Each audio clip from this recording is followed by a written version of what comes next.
day day 4 Bible reading challenge.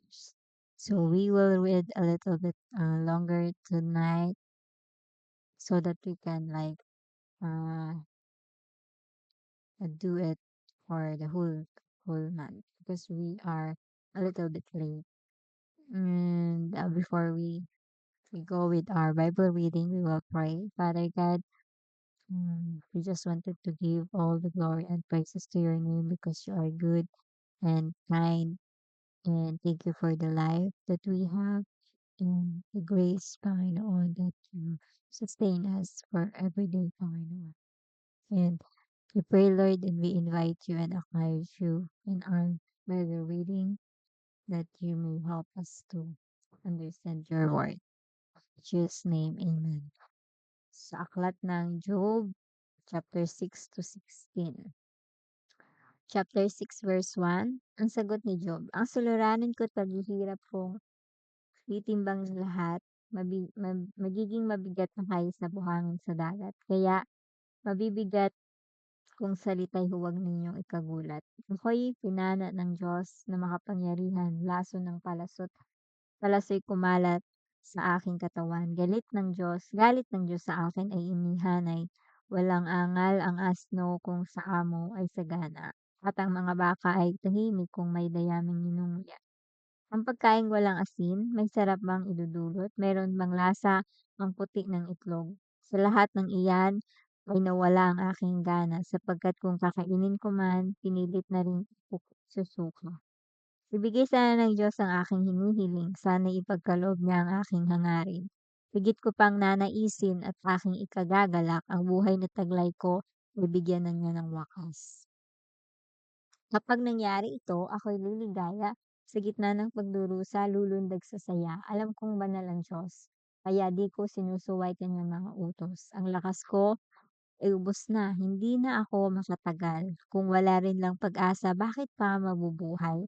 Ako na may hindi bato at hindi tanso ang katawan ko. Ako'y wala ng lakas upang iligtas ang sarili ko. Wala na akong matakbuhan upang hingan ng saklolo. Sa magulong kalagayan, kailangan ko'y kaibigan. Tumalikod man ako o hindi sa Diyos na makapangyarihan. Ngunit kayong mga kaibigan ko, hindi ko maaasahan para kayong sapang natutuyo kapag walang ulan. Kung taglamig ang ilog ay pawang yelo, pagsapit ng tag-araw, nawawalang lahat ito. Ang ilog ay natutuyo, walang laman kahit ano. Sa paghahanap ng tubig, naliligaw ang mga manlalakbay, sa gitna ng disyerto ay doon na namamatay. Naghahanap ng manlalakbay na taga-Tema at ang taga-Seba. Ngunit pag-asa nila ay nawala sa tabi ng tuyong sapa. Para kayong mga batis na ang tubig ay natutuyo, kaya kayo ay nabigla nang makita nyo ang aking anyo. Sa inyo ba kahit minsan ako ay nagpatulong? Kailan ba ako humingi sa inyo ng pansuhol? Ako ba? Kahit minsan napasaklolo sa inyo, hiniling ko bang sa Diyos ay tubusin ninyo ako? Pagkakamali ko'y sabihin at ako'y turuan, ako'y patahimik upang kayo'y pakinggan. Mga salitang tapat ay gandang pakinggan, ngunit mga sinasabi ninyo walang katuturan. Kung ang sinasabi ko ay walang kabuluhan, bakit ninyo sinasagot itong aking karaingan? Kahit sa mga ulila kayo'y magpupustahan, pati kaibigan ninyo inyong pagsusugalan. Tingnan ninyo ako ng harapan, hindi ko kayo magsisinungalingan. Lumalabis na ang mali ninyong paratang. Tigilan niyo na iyan pagkat ako'y nasa katwiran. Akala ninyo ang sinasabi ko hindi tama at hindi ko nakikilala ang mabuti sa masama. Chapter 7. Ang buhay ng tao ay punong-puno ng pagod, tulad ng kawal at mga gawang pilit na pinaglilingkod. Siya'y tulad ng alipin na nanghahanap ng lilim, tulad ng manggagawa sahod ang ninanasa. Buhay ko'y wala ng kahulugan. Sa paglipas ng mga buwan at tuwing sasapit ng gabi, ako'y nagdadalamhati. Ang gabi ay matagal, parang wala ng umaga, di mapanatag sa higaan hanggang umaga'y balisa. Itong buo kong katawan ay tadtad ng mga sugat, inuuod, kumikirot,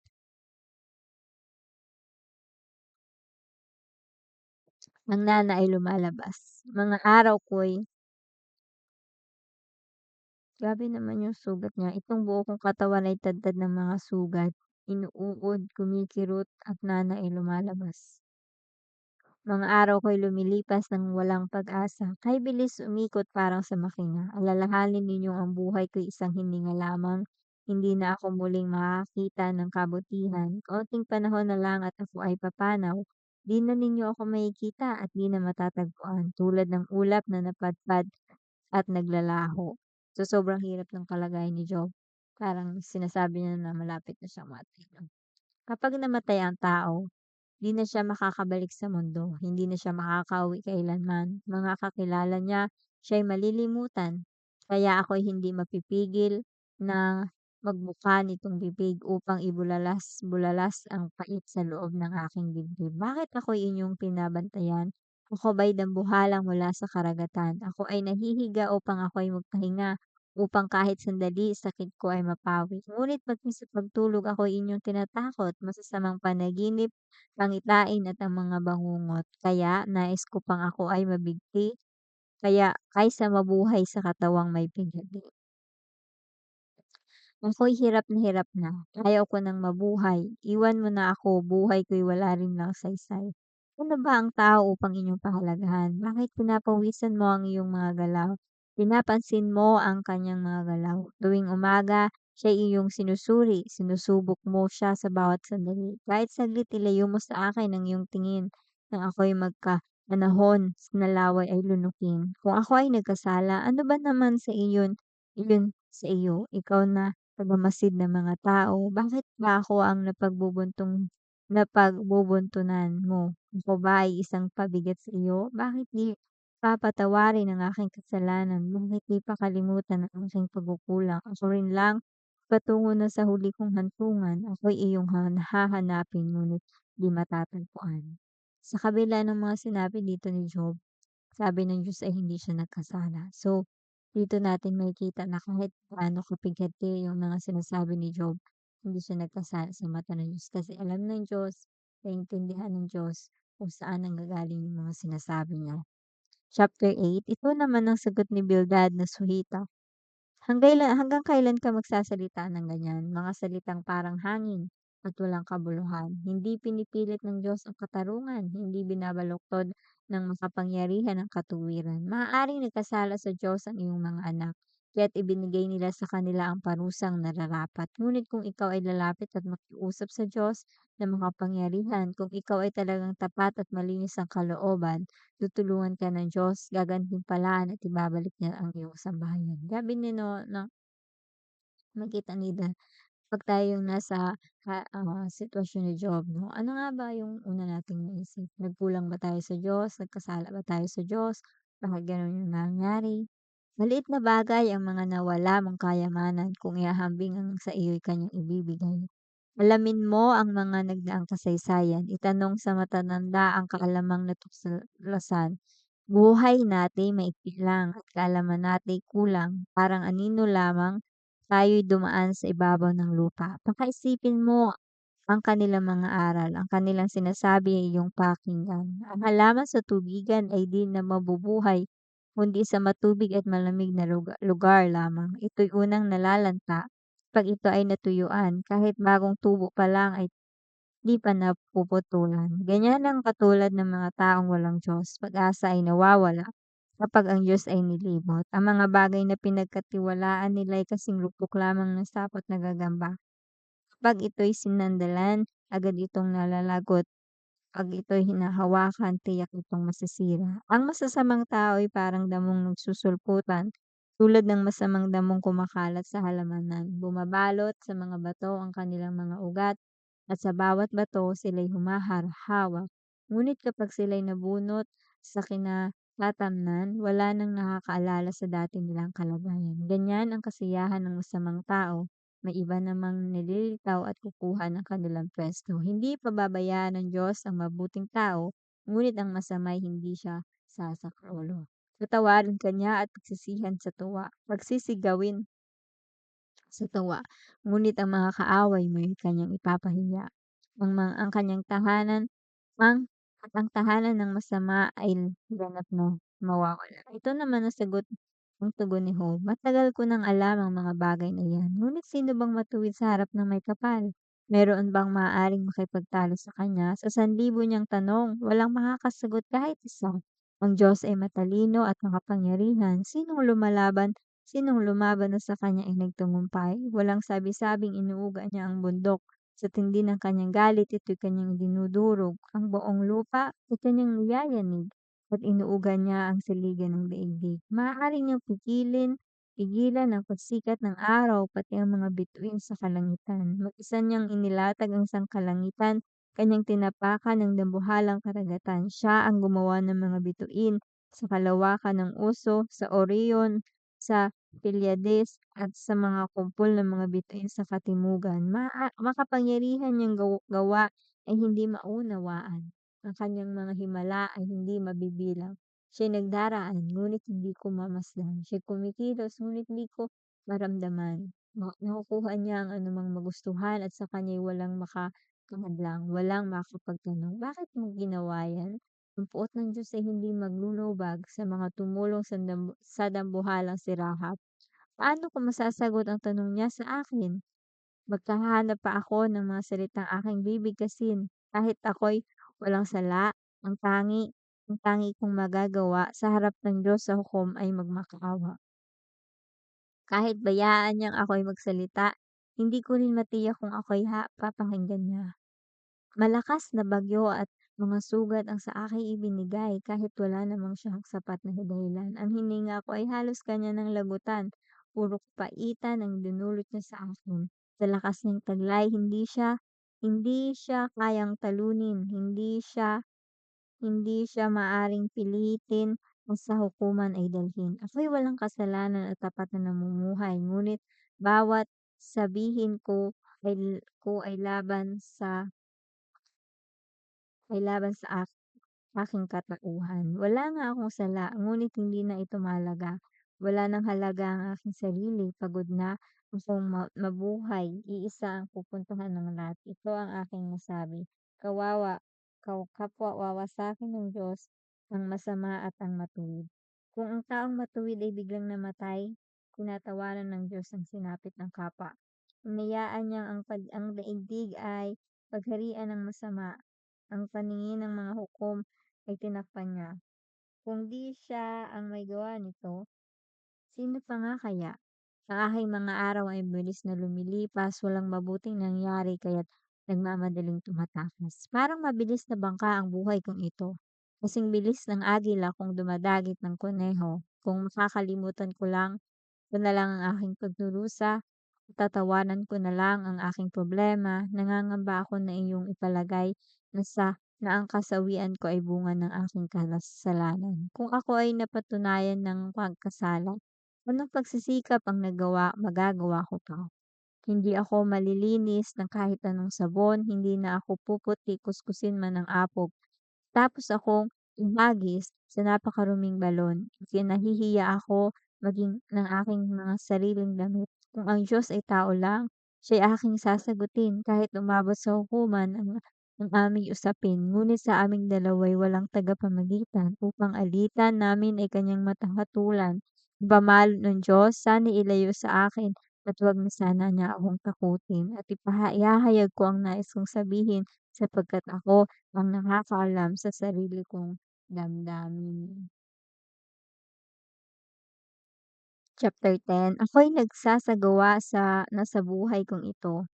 Ako'y nagsasawa na sa buhay kong ito. Sasabihin ko ng lahat, mapapait kong reklamo. Aking Diyos, huwag niyo muna akong hatulan. Sabihin ninyo sa akin ang inyong paratang. Tama ba namang inyong ipagmalupitan, parusahan ng litakwil ang likha ng inyong kamay? Ito ang gawain ba ng masasamang tao ang iyong magugustuhan? Ang iyo bang nakikita'y tulad din ng nakikita namin? Ang iyo bang buhay ay maikling tulad ng sa amin? Kung gayoy, bakit mo ako hinahanapan ng pagkakasala at kamalian? Alam mo namang wala akong kasalanan at walang makapagliligtas sa akin mula sa iyong mga kamay.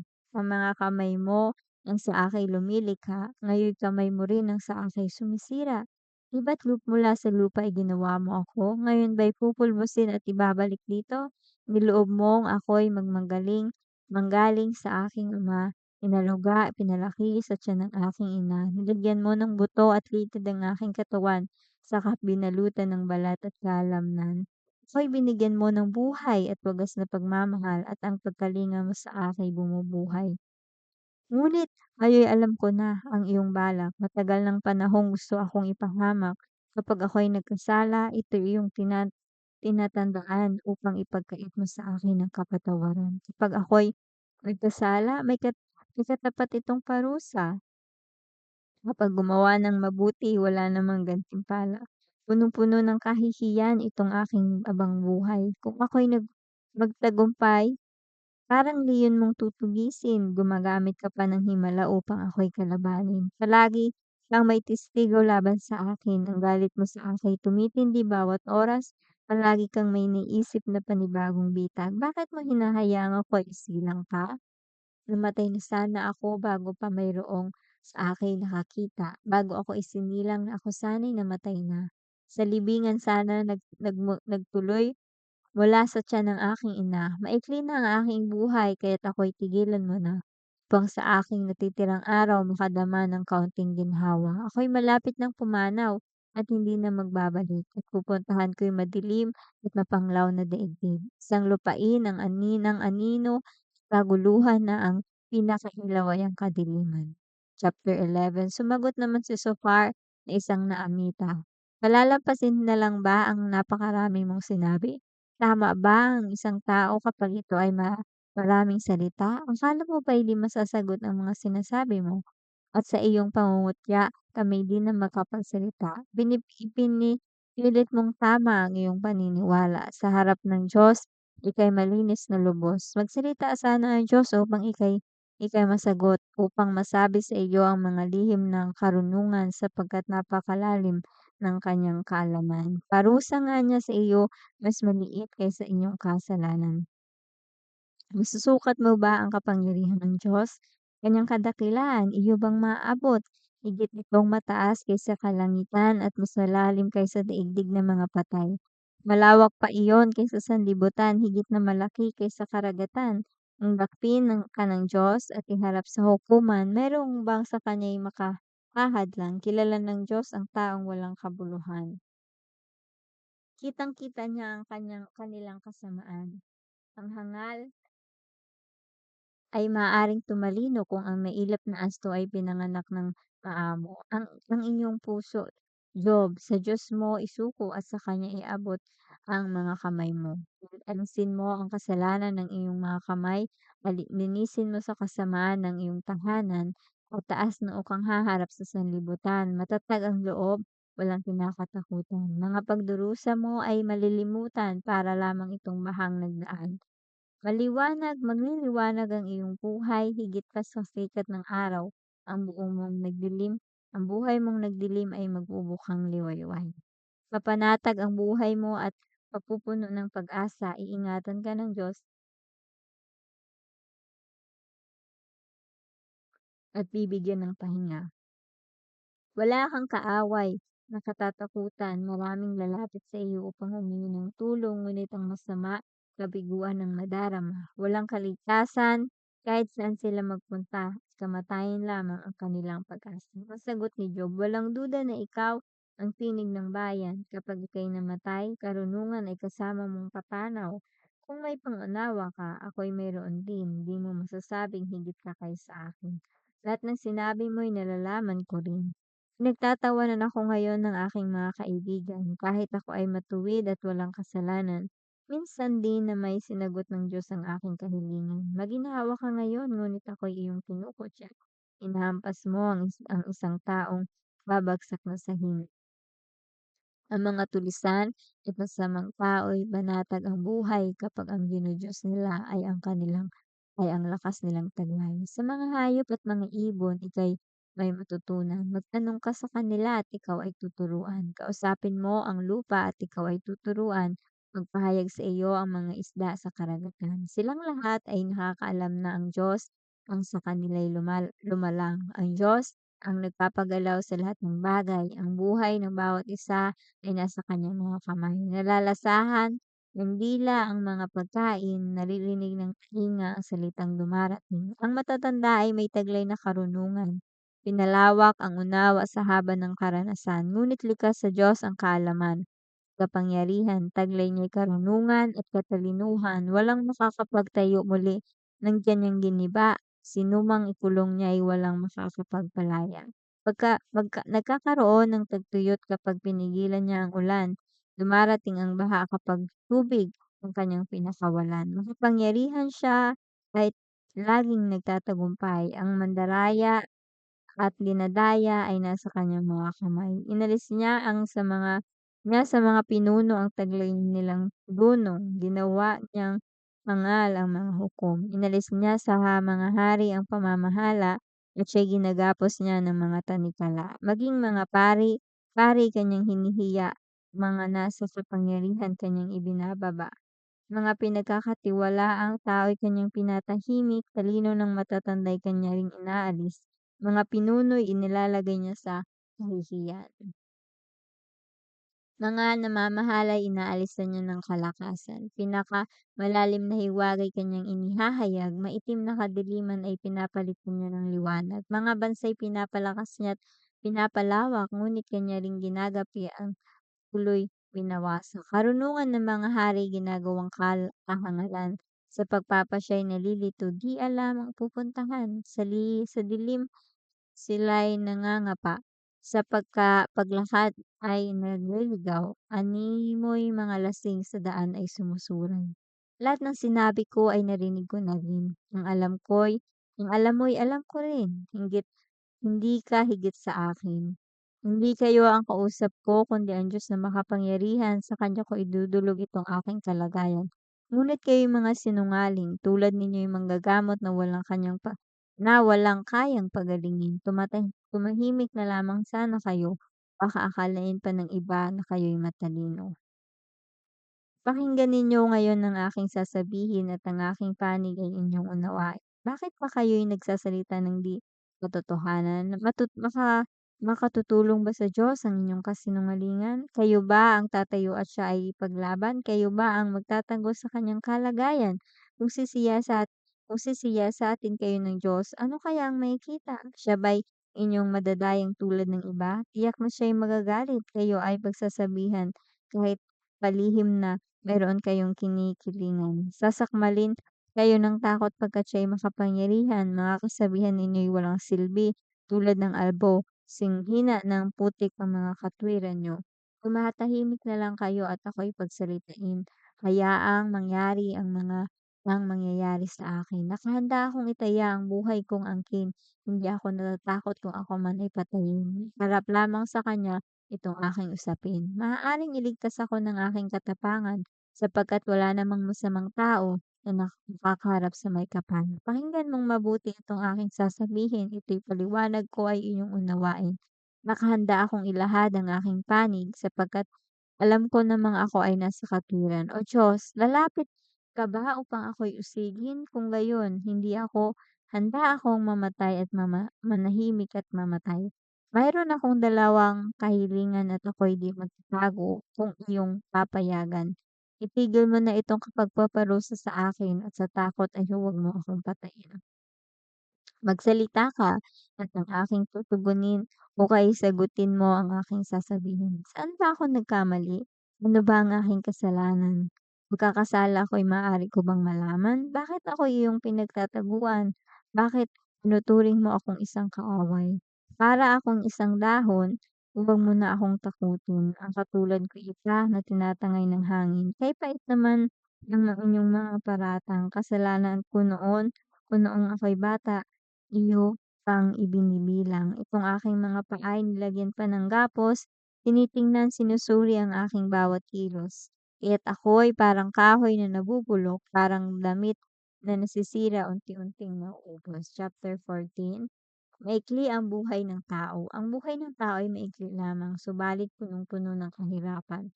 Tulad ng bulaklak na namumukadkad, nalalanta at nalalagas, parang aninong nadaraan, naglalaho at napaparang. Titingnan mo pa ba ang ganitong nilalang? Dadalhin mo pa ba siya sa hukuman? Mayroon bang malinis na nagmumula sa taong marumi at masama. Sa simula pa'y itinakda na ang kanyang araw. Bilang na rin ang kanyang mga buwan. Lalagyan mo na siya ng hangganan, hindi na niya kayang lampasan. Lubayan mo na siya at pabayaan ng makatikim naman kahit kaunting kaginawahan. Kahoy na pinutol ay may pag-asa. Muli itong tutubo at magsasanga. Kahit pa ang ugat nito ay matanda na at mamatay ang puno, sa sa'king natatamnan niya. Ngunit ito'y nag-uusbong kapag diniligan, ito'y magsasanga tulad ng batang halaman. Ngunit ang tao kapag namatay, iyon na ang kanyang katapusan, pagkalagot ng kanyang hininga, saan naman kaya siya pupunta. Tulad ng ilog na tumigil sa pag-agos, at gaya ng lawa na ang tubig ay nauubos. Ngunit ang tao kapag namatay hindi nababangon hanggang ang langit ay maparang. Itago mo na sana ako sa daigdig ng mga patay hanggang sa ang puot mo'y mapawi ng lubusan at muli mong maalala ang aking kalagayan. Kung ang tao ay mamamatay, siya kaya'y muling mabubuhay, ngunit para sa akin, paglaya ako sa hirap ay aking hihintayin. Ikaw ay tatawag at ako'y sasagot. Sa iyong nilikha, ikaw ay malulugod. Kung magkagayon, bawat hakbang ko ay iyong bantayan. Di mo natatandaan ang aking mga kasalanan. Ang mga kasalanan ko iyong patawarin, lahat ng kasamaan ko iyong papawiin. Darating ang araw, naguguho ang kagubatan, malilipat ng lugar, mga batong naglalakihan. Sa buhos ng tubig ang bato ay naaagnas, ang lupang matigas sa baha ay natitibag. Gayon ang pag-asa ng tao kapag iyong winasak. Nilupig mo ang tao at tuluyang naglalaho. Sa sandali ng kamatayan, nagbabago ang kanyang anyo. Anak man, may parangalan, hindi na niya malalaman. Hindi na rin mababatid kung binigyan siyang kahihiyan. Ang kanya lamang nadarama ay sakit ng sariling katawan, ang tanging iniisip ay ang sariling kalungkutan. Ang sagot ni Eliphaz na taga-Timan, mga salita may pawang kahangalan. Ang sinasabi mo ay parang hangin lang. Ang sinasabi mo'y salita ng isang hangal. Di ka maililigtas ng salitang walang saysay. Kung ikaw ay masusunod, wala nang matatakot sa Diyos. Ang nais mong hadlangan ang sa kanya'y dumudulog. Kasamaan mo'y nalalantad sa iyong pangasalita. Nais mo pang magtago sa mga salitang may daya. Kaya nga, ang humahato sa iyo ay hindi o sa salita mong binibigas ang humatos. Akala mo ba ikaw ang unang taong isinilang? Nauna ka pa ba sa mga kabundukan? Naroon ka ba nang sabihin ng Diyos ang kanyang plano? O sa palagay mo ikaw ang may talino? Ano pa ang alam mo na di namin nalalaman? Lahat ng naintindihan mo'y amin ding naunawaan. Ang mga may uban sa buhok ay aming kasama, mga taong matatanda pa sa iyong ama. Inaaliw ka ng Diyos ngunit ayaw mong pansinin ang banayad naming tayo na sa puso nanggaling. Bakit nagmamatigas pa? Ipinipilit ang sarili, mga matay na nilisi kapag tinitingnan kami. Bakit ba ang galit mo sa Diyos ibinubunton at sa Kanya inuukol ang salitang walang hinahon? Sino ba ang walang sala at malinis na lubos? Sinilang na matuwid sa harap ng Diyos? Kung doon sa mga anghel, tiwala ng Diyos ay di lubusan. Kahit silang mga nasa langit ay mayroon ding pagkukulang. Gaano pa kaya ang mga taong nasanay sa kasamaan, laging uhaw sa masama at hindi tama? Makinig ka at sa iyo'y aking sasabihin ang lahat ng nakikita ko at abot ng paningin. Mga taong matatalino ang sa akin nagtuturo, mga katauhang katotohanan ang inilahad ng kanilang mga ninuno. Ang lupain ay sa kanila lamang ibinibigay at walang dayuhan na sa kanila'y nakipanirahan. Ang taong mapang-api at puno ng kasamaan, laging nasa ligalig habang siya'y nabubuhay. Lagi siyang makakarinig ng tatakot ng tinig, papasukin siya ng tulisan kung kailanman siya'y tahimik. Hindi siya makakatakas sa lagim ng kamatayan, pagkat mayroong tabak na sa kanya ay nag-aabang. Mga buwetre naghihintay upang kainin ang kanyang habangkay. Alam niyang madilim ang kanyang kinabukasan. Takot ang naghahari sa buo niyang katauhan. Parang laging hinahabol ng haring makapangyarihan. Ganito ang sasapitin ng taong nagyayabang at ng humahamon sa Diyos na makapangyarihan. Ipinagmamalaki pa ang ginawang pagsuway at ang palagi nilang hawak ay kanyang kalasag. na ang hangat ay habulin at labanan ang may kapal. Siya ay nananakop ng maraming bayan, mga bahay na nilisan ay kanyang kinamkam, ngunit ang mga iyon ay nauwasak pagdating ng digmaan. Ang kayamanan niya ay hindi magtatagal, maging ang buhay niya ay madali ring pagpanaw. Sa gitna ng dilim, siya ay makukubkob, siya ay matutulad sa punong kahoy na nasunog. Ang bulaklak ay tinatangay ng hangin dahil nagtiwala siya sa kahangalan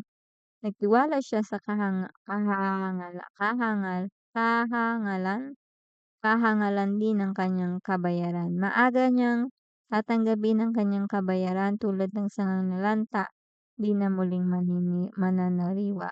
Makakatulad niya, ubas na kahit hilaw sa bungay nalalagas at tulad ng olibo na ang mga bulaklak ay nalalaglag. Walang matitira sa lahi ng masama, masusunog ang bahay na sa suhol nagmula. Ganyan ang mga taong nagbabalak ng kasamaan, pandaraya ang palaging nasa puso at isipan. Last verse, chapter 16. Sumagot naman si Job, narinig ko ng lahat ang inyong mga sinabi. Kayong lahat ay mang-aaliw na walang silbi. Wala nang bang katapusan mga salita mong walang laman? Bakit ka ba nagsasalita ng ganyan? Kaya ko ring sabihin ang lahat ng sinabi ninyo. Kapag kayo ang dumaranas ng hirap kong ito, matatabakan ko rin kayo ng salita at payo. May kibit na ng balikat, may iling pa sa ulo. Ngunit ang sasabihin ko'y pampalakas ng inyong loob. Mga salitang bibitaway, pampabawas ng kirot. Kung ako ay magsalita, hirap ko'y di maalis. Kung magwawalang kibo na may naroon pa rin ang sakit. Pinanlulupay ng Diyos ang aba kong katauhan at nilipol pa niya pati aking sambahayan. Nakadikit na sa buto at kulubot na ang aking balat, larawan ng mga hirap na aking dinaranas. Ito raw ay katunayan ng aking kasalanan. Dahil sa matinding puot niya sa akin, halos ako'y kanyang pagputol-putulin. Mga matay na lilisik, may puot kung tumingin. Nilalait ako ng mga tao, pinapaligiran at sinasampal ako. Pinapabaya na ako ng Diyos sa masama, pinababayaan sa mga taong walang awa. Sa aking pananamimik ako'y kanyang ginambala, sinakal, dinurog at binunterya ng pana. Tinamaan ako ng pana sa kabig-kabila, sugat ko'y malubha. Ngunit wala pa rin siyang maawa. Paulit-ulit niya akong sinusugatan para siyang mandirigmang galit na galit sa kalaban. Ako'y nakasuot ng pandamit panluksa, nakaupo sa alikabok kataway ng hihina, sa kaiiyak ko'y bula ng aking mukha, mata ko'y wala nang makita pagkat namamaga. Wala naman akong ginawang masama. Panalangin ko sa Diyos ay tapat at walang daya. Huwag mong tabunan o lupa ang aking kapaapihan. Huwag mong ipagkait sa akin ang hangad kong katarungan. Ang aking testigo ay nasa langit. Siya'y tatayo't magtatanggol sa aking panig. Mga kaibigan ko, ang sa aking humahamak, kaya sa Diyos na lamang ako ay iiyak. May magtanggol sana sa akin sa harap ng may kapal tulad ng pagpanig ng isang tao sa kanyang kaibigan. Pagkat ilang taon na lamang itong aking itatagal, ako'y papunta na sa huli kong hantungan. Amen. So dito nagtatapos yung ating day 4, day 5 na Bible reading. It's quite long. And pray tayo, Father God, salamat sa iyong mga salita ngayong gabi. Salamat, Panginoon, sa buhay ni Job. Tunay nga po, Panginoon, na pinakita mo na ang isang tao ay may kahinaan. Sa mga panahon, Panginoon, na kami ay nahihirapan, hindi namin maiwasan ang magsalita ng mga bagay na uh, laman ng aming puso. Ngunit, Lord, napakasarap, Panginoon, na malaman, Panginoon, na mahal mo si Job at naiintindihan mo at naunawaan ang kanyang mga sinasabi at hindi ka, Panginoon, nagja-judge sa amin, Lord, kung kami man ay nahihirapan at nagsasabi ng mga bagay, Panginoon, dahil nakikita mo, Lord, ang sitwasyon namin. Nakikita mo, Panginoon, ang lahat ng bagay sa aming buhay. Lord, sa gabing ito, patuloy ka namin tinataas. Hayaan mo, Lord, na ang buhay ni Job ay maging guide namin, aral namin sa aming buhay, Panginoon. Sa'yo namin pinagkakatiwala ang lahat ng bagay at binabalik ang pinakamataas na papuri at pasalamat in Jesus' name. Amen.